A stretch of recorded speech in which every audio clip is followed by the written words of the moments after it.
that Nnamdi Kanu regained his freedom 30 minutes ago. But this happened. My people, some bad people are seriously against the freedom of Mazi Nnamdi Kanu. Are you aware that the IPOP leader Nnamdi Kanu actually was released 30 minutes ago?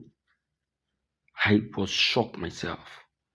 I never believed, not until I did my check and got my check right. 30 minutes ago, the President Bola Ahmed Tinubu released Nnamdi Kanu by pardon. Less than that very 30 minutes, he changed his mind. Why? Reason is what you'll be getting in this very video. And that is why I will plead to you to deem it fit to like, subscribe, and also share this video, because everybody must know why a very beautiful house all of a sudden turned to an ugly building all of a sudden. Please help to share this video, make it go viral. The IPOP leader was released 30 minutes ago, but some persons, which we are still trying to make our findings to know who they are, stopped him from leaving prison. Tinubu approved his release by pardon, just for the DSS to like, okay, you have been released, take your clothes, take your phone, take your shoes, take your bag, take your documents, and you are now good to go. Before you know it, just a few minutes after that, he got blocked and thrown back inside the prison. What kind of thing is this? Who are these people and what do they want? What do they want? Allow me to take you into this video. Please don't be distracted. Don't blink an eye. Watch this video to the very end and drop your comments. Please, my dear listeners. Thank you. Let's watch this. On politics, law, regional tensions, and the future of our country. So let's dive right in. First, a little background to set the scene. Nnamdi Kanu is the leader of the indigenous people of Biafra, IPOB, a group that has pushed for self-determination for Nigeria's southeast region. He's held since 2021 after being extradited, or rather renditioned, from Kenya. His trial on terrorism and broadcasting falsehoods charges has been dragging for years. The federal government says his detention is necessary. Many in the southeast see it as political and unjust.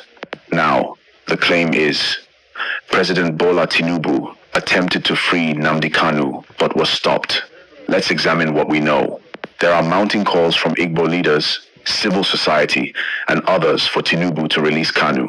A recent article said, "The masses of Nigeria have come to the realization that holding Nnamdi Kanu is injustice. We call on you to use your executive powers." There is an analysis that says Tinubu will not release Kanu because of the political risk. Releasing him could be seen as giving in to secessionist agitation, alienating key blocs, etc. There is no credible, publicly documented source I found that confirms Tinubu formally tried and proceeded with a process to free Kanu and was blocked. I found claims and rumors, but not a clear official action laid bare in the public domain.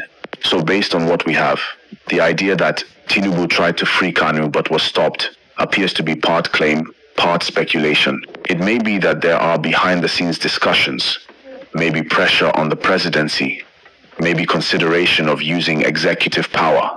But publicly, the legal process continues, and the presidency has not formally announced such release. Because of that, as a presenter, I'll say the story is alleged, and we should treat it with caution. Given that, here's how I would put the narrative to you. The presidency is under increasing pressure. In the southeast, many people feel the region has been marginalized, and Kanu's detention has become a symbol of that. They feel he has been held for far too long without a conclusion to his case. So, that pressure is building. According to recent commentary, the masses' calls may begin to pose a distraction to your administration if you fail to act timely. On the other hand, from the presidency's vantage point, there are big risks. Releasing Kanu could signal tendency to reward agitation, could upset northern political alliances, could embolden secessionist groups.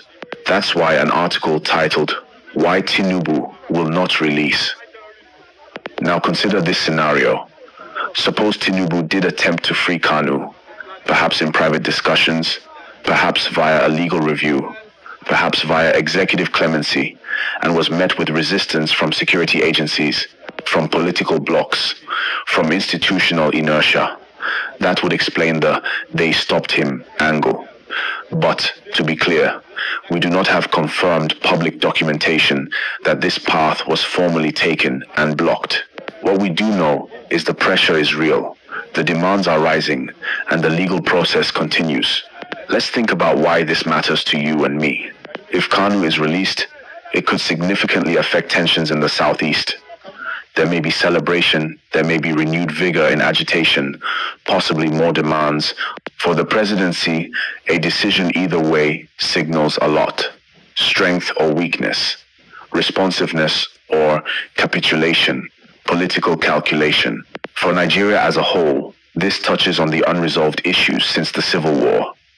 Marginalization of the Southeast, identity, fairness, the rule of law versus political expediency. Now I want to highlight something. The story also opens a door to related issues. For example, is the legal process fair and credible? Many have complained the trial has been delayed repeatedly, moved from one judge to another, etc. Also, while the discussions focus on Kanu himself, what about the underlying grievances of his support base? Some argue if you deal with the grievance, you mitigate the agitation. Others say dealing with the person is symbolic but not structural reform. So here's how I'd sum up. Yes, there may have been an attempt, or at least contemplation, by Tinubu's team to engage on Kanu's release. But publicly and legally, the process is still tied up. The "they stopped him" part likely refers to resistance from security, intelligence, political power centers. The calls for release are loud and growing. The risks are equally visible. You and I, watching this space, should keep an eye on two things: whether the presidency acts, and if so, how, and how other actors, courts, security agencies, regional governments respond. If I were advising you, I'd say, watch for any official presidential statement. Watch for the court's next move. Watch for major protests or responses in the southeast. Because when something does shift in this story. Yes, in fact, I'm impressed. I'm impressed. Now you can now know who is actually behind Nnamdi Kanu's continuous stay in prison. You can now be able to see the people behind this evil, the same people who are pretending to call for Nnamdi Kanu's release are the same people acting on the ground to prevent the IPOP leader from being released. No other people than the Southeast governors and leaders and commissioners. It was said before, have you forgotten that it was revealed as a confirmation that the people preventing Nnamdi Kanu from being released are from the Southeast. And besides, the people who contributed so much in the extradition of Mazi Nnamdi Kanu are from the Southeast. Are you aware? Evil that men do goes around them. Help to share this video. Please, I beg you. If you love Nnamdi Kanu and you want him to be free, share this video to save him. Share it. These people must be exposed. One after the other. They must be exposed. Thank you.